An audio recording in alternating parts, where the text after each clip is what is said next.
Hi, everyone. Welcome to Flock Talk. I'm Erin Morgan, And I'm Tom Lewis. and we work for the farmer members of the Ontario Sheep Farmers Organization. This week we are discussing research with Dr. Bassim Abbassi. In 2021, Ontario sheep farmers invested in a project led by the doctor to learn the environmental impacts of sheep farming in Ontario as compared to farming in other areas of the world. The project, called Life Cycle Environmental and Economic Assessment of Ontario's Sheep Industry, involved farmer surveys asking about all aspects of Ontario sheep farm practices. A big thank you to the producers who completed the survey. Welcome, Dr. Abbassi. So welcome, Doctor. Can you tell us a little bit about yourself and some of the work that you are doing? Yeah, hi. My name is, as you mentioned, my name is Bassim Abbassi. I'm a faculty member at the School of Engineering. I'm a professor of environmental engineering. And at the same time, I'm the director of the Ontario Rural Wastewater Centre. This center is a unique center in Ontario that deals with on-site wastewater treatment and on-site systems for sanitation. I got my PhD from the University of Bremen in Germany. And we conducted research in waste management, wastewater treatment, and the advanced part of that, like the application of electrokinetic, electrocoagulation, electroflotation. And currently we are working on an emerging technology called catalytic ozonation, where we deal with refractory substances and emerging pollutants. And on top of that, we also work on life cycle assessment, and life cycle assessment is the application of life cycle assessment as one of the most emerging tools to make some environmental decisions. So, what is life cycle analysis as it relates to agriculture and sheep production? Well, life cycle assessment, particularly as defined by ISO 14040 and 14044, is a set of procedures used to identify sources of environmental impact from any production systems and quantify its environmental footprint. So it's a very powerful tool. So we quantify environmental impacts for any product, for any facility, also for policies. How it relates to agriculture. So life cycle assessment relates to anything. So we teach a course at the University of Guelph called Life Cycle Assessment for Sustainable Design. So I'm teaching this course, and for sustainable design, every design, every aspect in our life. So you can start from a very small product to a big product like an airplane, or through a life cycle assessment, a link between farming practices and their impact on the environment can be established. And life cycle assessment is a technique that would allow also decision makers to make apple-to-apple comparison of impact between competing production scenarios for the same product or competing products based on their function. So you can compare products like a glass with glass, but also you can compare products with the same function. Like you can compare the consumption of protein from eggs or consumption of protein from meat, and you see what would be the life cycle. You understand what I mean? Mm-hmm. So these are the kinds you can compare meat with meat, meat produced in Ontario versus meat imported from somewhere else. And you can also compare the protein in the meat with the protein in fish, for example. So, and you see what are the different environmental impacts associated with my diet. So life cycle assessment is a powerful tool, and nowadays it's becoming a very demanding tool to make some important decisions, also from the governmental perspective. So now the government, the ministers are trying to include life cycle assessment as part of their tools to make big decisions. So this particular project that was funded by the Ontario sheep farmers, Tell us a little bit about the main objectives of that project and what was involved. We know you did some survey work and you asked some questions. So, can you tell us a little bit more about what your objectives were at the beginning and what you learned? Yeah, the objective of our research work, of this work, are multifaceted. But the main objective for us was to create a cradle to gate life cycle assessment model for sheep production. So life cycle assessments, as the name suggests, it's a life cycle. So you have to include all the parts of the production until you get to this product, and also maybe later on how to get rid of how to dispose of, or how to process the wastes at the end of life. So we need, the main objective is to create the cradle to gate life cycle assessment model, and the model was developed based on attributional life cycle assessment, which dynamically relates the infrastructure and farming practices associated with sheep farming to the environmental impact in the categories of climate change potential, cumulative energy demand, and overall water demand. And also, was one of our main objectives was to provide the sensitivity and uncertainty analysis. This is an important part, and where we feel that here we can provide more information, and we can provide more strength to the decision making. And of course, we collected primary data on Ontario specific sheep farming practices through a survey. Luckily, we were able to collect surveys from 23 farms. I have the list of them here, 23 farms, 11 small farms, like 10 to 100 ewes, and 8 mid-size, and 4 large farms. And this is the thing that we utilized in order to, these are the input data that we utilize in order to run the model. So the collection of primary data was a major part. And then we have after that, we need to estimate the range of life cycle impact through a life cycle model using these collected data. And at the end, we created the interactive life cycle application, which predicts the life cycle impact of sheep products based on user-defined inputs. So these are the main objectives of the project. So we know others around the world are analyzing similar data. Is the work that you're doing part of a larger global objective? Yeah, I think as researchers, we all work collectively to make our globe more environmentally friendly. And let me first give you this global perspective of the environmental footprints of livestock producers. So in the case of global warming potential, approximately 12 to 15% of all global greenhouse gases are released through agricultural activities. And livestock's emissions constitute about 45% of these emissions.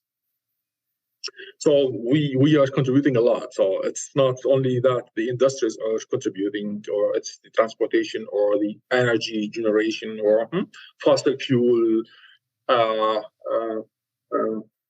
utilization is contributing to the global warming. But we, as the agricultural activities and livestock specifically, would represent 45% of the contribution of the agricultural activities. Yeah. So we livestock producers face the pressure to reduce their environmental footprints of their production while maintaining or increasing their production to meet the market needs. So in terms of life cycle has used extensively to benchmark the environmental performance of livestock production. And research in sheep sectors is actually scarce. And the majority of the studies related to sheep production have been limited to operation in and somewhere else, but not Ontario in Canada, so like Australia and New Zealand. So our contribution would make sense in this case. And in Ontario, we had a study, and you have funded a study before our study.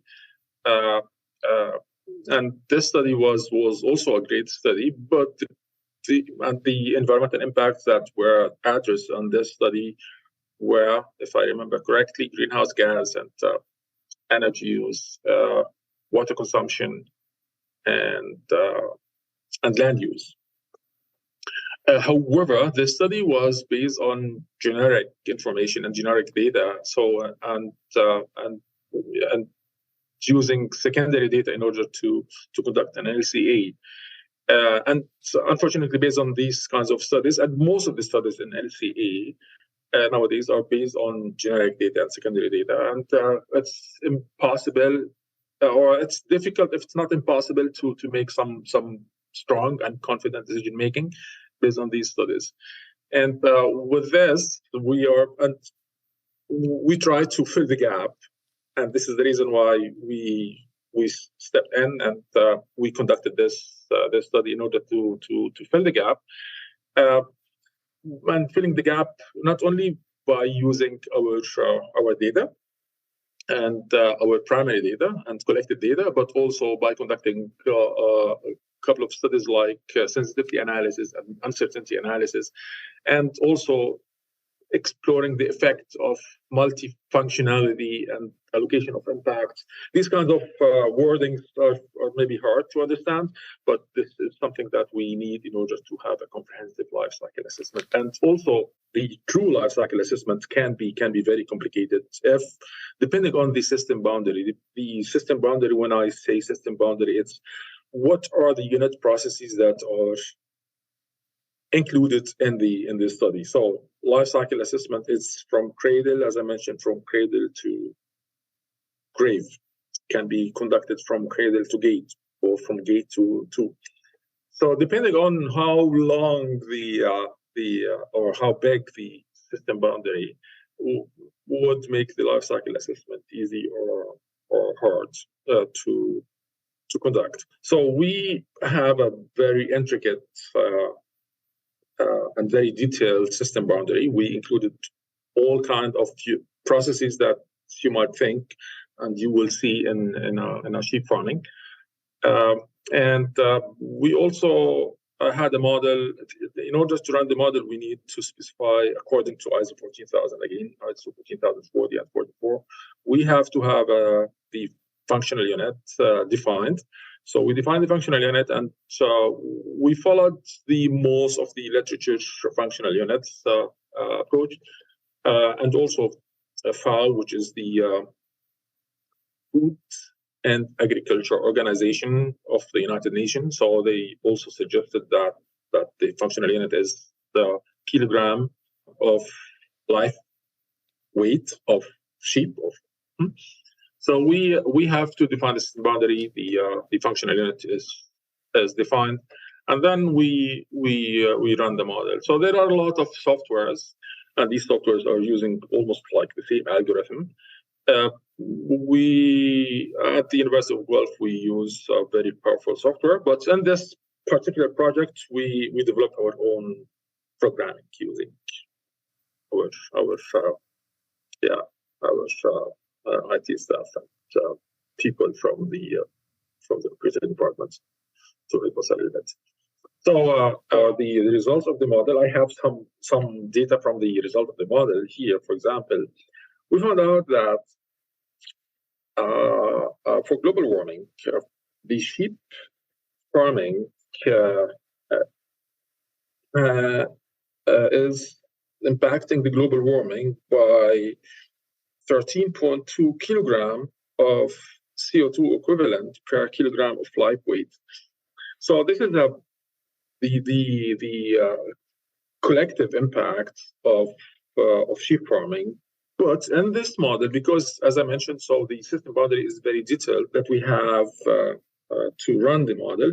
So we know that it's not only 13.2% of kilogram of CO2 equivalent per kilogram of light weight, but also we broke down these impacts into what is the contribution of feed production or manure or operation in the and even in the under operation, what is the percentage contribution of for example, fertilization or fertilizer application or bedding straw or electricity in global warming in a sheep farm. For example, let me just give you a quick example. Global warming, collectively, it's 13.2 kilogram of CO2 equivalent per kilogram of light weight. However, 39% is coming from enteric emissions. So this is the enteric emission from the sheep. 30% is coming from feed production. Feed production like silage, hay, corn, barley, oat, wheat, and soybean. These are the feed production. Not only that, but within this 29%, we know that 31% of 29% is coming from corn. And we know that 30% of this 29% is coming from hay. So we know exactly through the life cycle assessment study, we know where are the hotspots. How can we improve the production so that we have less environmental footprint based on the life cycle assessment? So it's not a collective quantification of global warming, but also you have the breakdown of each single unit process in the sheep farming their impact are quantified. And also we talk about energy demand. Energy demand is so we found out that, and by the way, 13.2 kilogram of CO2 equivalent per kilogram of live weight is within the range of global.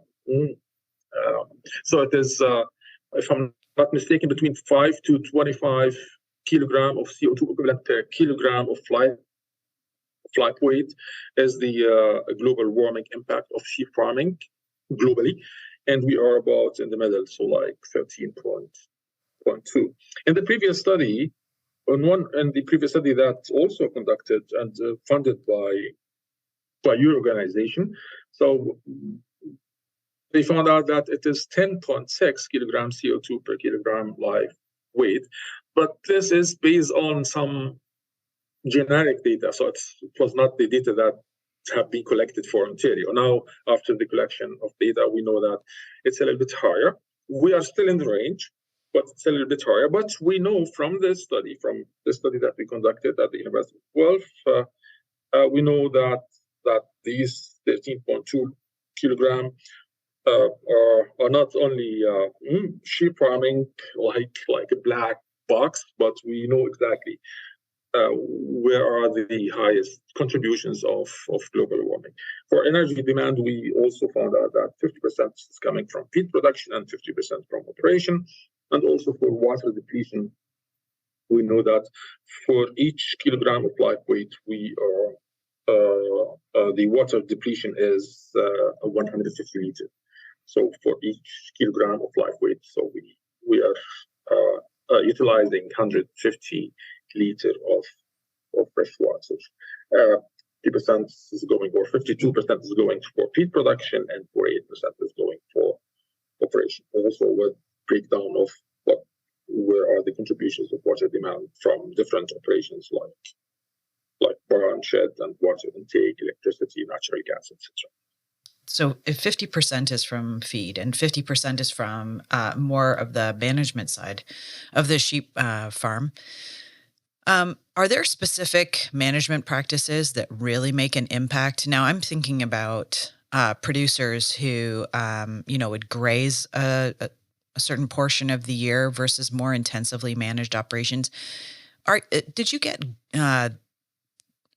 get data on both systems or on different management systems that would be able to provide a comparison? Well, the data that we have here is related to a case study that we use in order to quantify the environmental impact. Water demand, for example, when we talk about feed production represents 50% or 52% of the water depletion, and feed production is the hotspots of water depletion in the category feed production is going to corn. So the corn is taking 60% of this category, 60% of the water. So for us, it's a wake up alarm. 60% is going to corn. Is there something that can be done in order to reduce 60% or not? So these are the hotspots, and the hotspots we will leave we can also contribute on and the suggestion of some alternatives and options, but we also would like to investigate this with the stakeholders. How can we reduce this impact? And the work is about hotspot. And this is the benefit of life cycle assessment. It's not only just to gauge and give quantification of the impact, but also to make a clear picture of where are the hotspots and where can or what can be done in order to reduce the environmental impact in this particular unit process. So how does Ontario fit when it comes to other life cycle analysis of sheep farms and other livestock farms around the world? Well, again, so we had one of the objectives of our work is to conduct a literature review. So we wanted to make sure that we are also within the range of global impact. And so globally, for example, we talk about a life cycle assessment conducted so that the range for global warming is between 5 and 25 kilogram of CO2 equivalent per kilogram of live weight. And as I mentioned, so it is between 5 and 25 kilogram. Of course, these values are mainly, most of the life cycle assessment studies were based on some generic data. And very, very few data were based on some real data and primary data. From this perspective, I believe we were able to achieve some results that are within this global range, but are more reliable because we conducted the life cycle assessment based on the primary data and with the inclusion of the uncertainty analysis and the sensitivity analysis. So what are the next steps with this work? Is there a way that farmers can enter their own data into a calculator and be able to compare their practices with others in Ontario or around the world? Sure. This is exactly what is meant by this project. So the previously the data, some of the drawbacks from the previous studies that you will see a lot of life cycle assessment studies, and you can see their methodology, but you are not able to access the model. So the methodology is clear, so you can, but the model is not accessible to the stakeholders. Now, in this project that we have conducted, the methodology is very clear, and you have an access also to the model. So it's an interactive life cycle assessment model, so farmers can have an access to the model, and just to make sure where they are fit into this global picture. Well, thank you, Bassim, for taking the time today to share your research and findings. It was very interesting. For more information about this research, visit ontariosheep.org.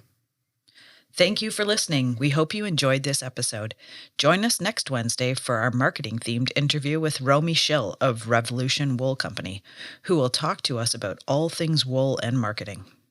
If you enjoyed our podcast, please subscribe through your podcast app to receive alerts to our future episodes, and please share our podcast with your friends and family. For more Ontario Sheep Farmers content, follow us on social media at Ontario Sheep Farmers on Instagram and Facebook, and at Ontario Sheep on X, formerly Twitter, and visit our website at ontariosheep.org.